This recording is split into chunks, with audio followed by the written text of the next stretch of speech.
short clip by Bishop Doug Heward-Mills Ministries. Discover how God can change your life forever. I'm talking about missions. Going into the nations of the world to die there for God and to stay there and fight till it's over. That's what I'm talking about. I'm talking about giving your life. I'm talking about giving yourself. A chicken and a pig were walking. They were in a farm. And they saw one of the workers going by. And he looked very, very hungry. Very tired. And they were discussing. And they said, this man is going to die soon. We have to give him something to eat. And the pig said, that's a good idea. So the pig asked the chicken, what do you think?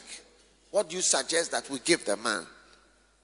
And the chicken said, let's give him some bacon and eggs.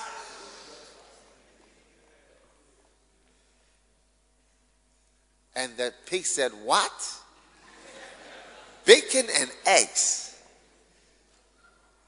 So I'll give the eggs, you give the bacon. And the pig asked the chicken, do you understand what you are saying? If I have to give bacon, it means total commitment. It means that for this man to eat, I'm finished.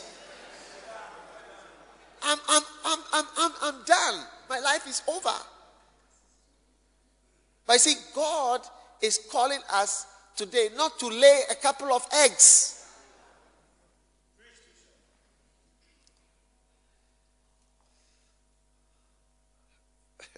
I wish Pastor Prince was here because he would give me the term. There's a term for chickens that have laid a lot of eggs for years, and then they sell them. Can you send Pastor Prince a text, please? I ask him the name of the chicken that has laid a lot of eggs and spent layers. Is that what it is? Who is that? Who is that? Are you a chicken farmer?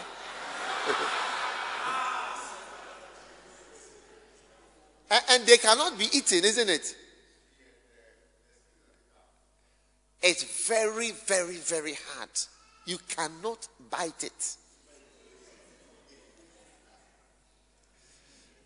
You see,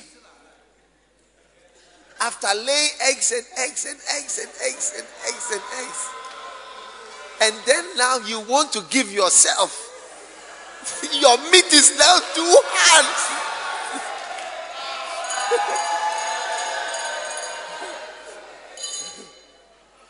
When you should have given yourself, when you were soft and useful and succulent and nice and tasty. You said, I'll just lay eggs. And you've laid eggs and you lay eggs for years till you realize that even if you lay eggs for 100 days, it does not come to the equivalent of giving yourself. You can never compare somebody who has given himself and somebody who has given something. They are different things. And that is what world missions is about.